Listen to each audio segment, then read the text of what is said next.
What if the person you hired to fight for you ended up being the second person to betray you?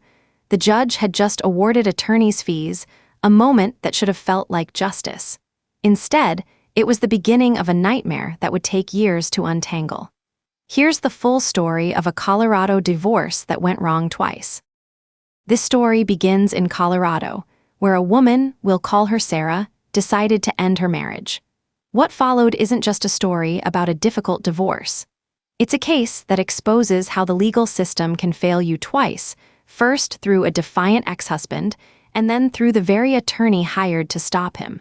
Sarah and her ex-husband had reached a divorce settlement. Their divorce was finalized on August 1st, 2023. That should have been the end. He had 90 days to pay the agreed amount. That deadline passed. Then another. He paid nothing. Sarah had no choice but to go back to court, and she rehired her attorney. The fees started climbing again. The legal mechanism here is called contempt of court. When someone openly defies a court order, judges have real teeth. They can hold that person in contempt, impose fines, even order jail time. A contempt hearing was scheduled for August 4th, 2024. Sarah's attorney billed her for every week of preparation from March through August.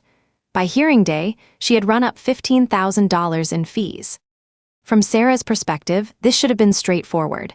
Her ex had agreed to terms, signed a settlement, and simply refused to honor it. She wasn't asking for anything new. She just wanted what was already owed. She trusted her attorney to file the paperwork correctly and fight for a full recovery. That trust, it turned out, was misplaced. Now let's be fair and look at the other side. Her ex's apparent strategy is calculated patience. He earns most of his income in cash, making wage garnishment nearly useless. He owns his house outright, a property worth roughly 12 times what he owes. Every missed deadline has cost him nothing so far. Why pay when waiting has carried zero consequences? And the attorney, family law is genuinely grueling work. Court backlogs are real. Travel, filings, paralegal hours, they add up fast. A $15,000 bill for a contempt case spanning 5 months isn't automatically excessive. Attorneys bill in time increments. Weekly team updates have a cost. On its face, the invoice might have been defensible. But here is where the story takes a sharp turn. To recover attorney's fees from the other party, your attorney must file an affidavit of fees, a sworn legal document itemizing every charge. Sarah's attorney filed that affidavit but left out the final invoice. That invoice covered the day of the actual hearing, travel to the county courthouse, filing paperwork, court time, the single most expensive day in the entire case. Gone. Sarah noticed immediately and emailed her attorney to correct it. She followed up, then followed up again. She was billed for each of those emails. Weeks later, her attorney confirmed in writing that the affidavit had been updated and filed. That confirmation email was also billed. Sarah had no reason not to trust her. Attorneys are officers of the court, so she waited. What would you do in that situation? Let's pause here for critical legal context. An affidavit of fees in a contempt proceeding is sworn testimony, not a draft, not a suggestion. Once it's filed and the court relies on it, there are strict deadlines for amendments or objections. Courts operate on those deadlines for a reason. You cannot simply add new charges after the window closes. This is not a technicality. This is the foundation of how courts function. The court used what's called a lodestar calculation to evaluate those fees. It sounds technical, but the concept is simple. Multiply the hours worked by a reasonable hourly rate, then compare it against local market standards. If the judge finds the billing excessive, the award gets trimmed.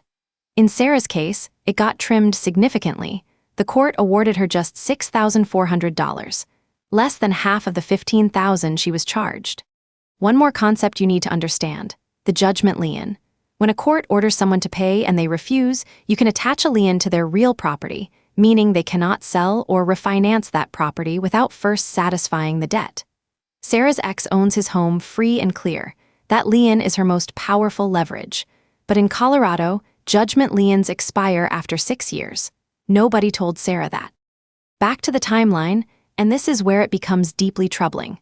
After the contempt hearing on August 4th, 2024, 56 days passed before Sarah received the final court orders from her attorney. 56 days of silence.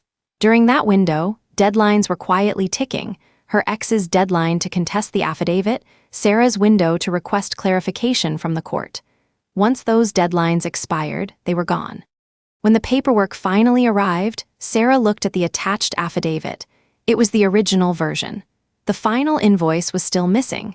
Her attorney had confirmed in writing multiple times that it had been updated and filed. It had not. Sarah called the courthouse directly to verify. The court confirmed no updated affidavit had ever been received. Not once. This was not a clerical error. This was not miscommunication. Her attorney had billed Sarah for revising and updating an affidavit that was never revised or updated.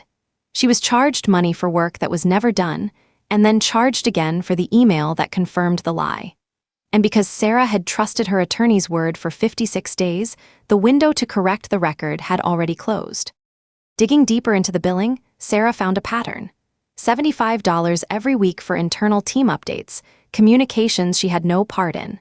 Charges for email exchanges defending the omission. Line items for tasks that, given what she now knew, she had no way to verify were ever performed.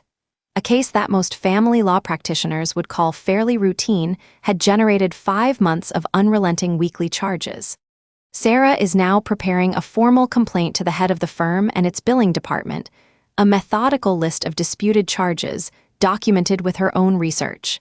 It's a measured, careful response. But it raises an unsettling question that this case cannot escape. If your attorney can lie to you once in writing, how do you evaluate anything else in that file? So where did the ruling actually land? The court found her ex in contempt. It awarded Sarah $6,400 in attorney's fees, less than half of what she was charged. He was ordered to pay, with weekly financial penalties accruing until the full balance is satisfied. On paper, Sarah won. In practice, she is thousands of dollars out of pocket with no payment in sight. Her ex has missed every single deadline in this case since the very first filing. Every single one, and he has yet to face a single enforced consequence. Each missed deadline appears to confirm what his strategy has always been: stall long enough, and the other side runs out of money, patience, or both. So far, the court has given him no concrete reason to change course. The lien on his property is currently the strongest piece of leverage Sarah has. He owns the home outright, and it's worth roughly 12 times what he owes. If he ever tries to sell, that lien blocks the transaction. But that lien has an expiration date, 6 years in Colorado. Nobody at the firm told her. She found it out through her own research. Here is the harder truth about cases like this one. Courts issue orders. They do not collect judgments. That burden falls entirely on the winning party. When a debtor earns cash income, owns rather than mortgages his property, and is willing to simply outlast you, enforcement becomes an uphill battle. Sarah won the ruling. The enforcement war is still being fought. In the aftermath, Sarah is navigating this largely alone. The lien on her ex's property was only filed after she pushed for it herself. She discovered its 6-year expiration through her own digging. Will the weekly penalties compound indefinitely or hit a cap? Can the judgment be renewed before it expires? What happens if he files for bankruptcy? Nobody from the firm has answered any of these questions. Cases like Sarah's reveal something attorneys rarely say out loud. The gap between winning a judgment and actually collecting it can be enormous. And when the person trusted to close that gap exploits the information imbalance between attorney and client, even through omission, the damage can rival the original injustice. Her ex owes her money. Her attorney's conduct may have cost her just as much. If you were in Sarah's position right now, what would you do? File a state bar complaint against the attorney? Sue the firm for malpractice? Hire enforcement counsel and pursue the lien aggressively? Or do you cut your losses and walk away? There is no clean answer here. But the choices Sarah makes in the next few months may define how this entire story ends. Tell me what you would do in the comments. If this case raised questions for you about attorney fee disputes, how judgment liens work, or how to protect yourself when you suspect overbilling, subscribe and hit the notification bell so you don't miss what's coming next. Next week, we're covering a case where a client successfully sued her own attorney for malpractice and won. And if you know someone navigating a divorce or contempt case right now, share this video. It might save them thousands of dollars and a whole lot of trust.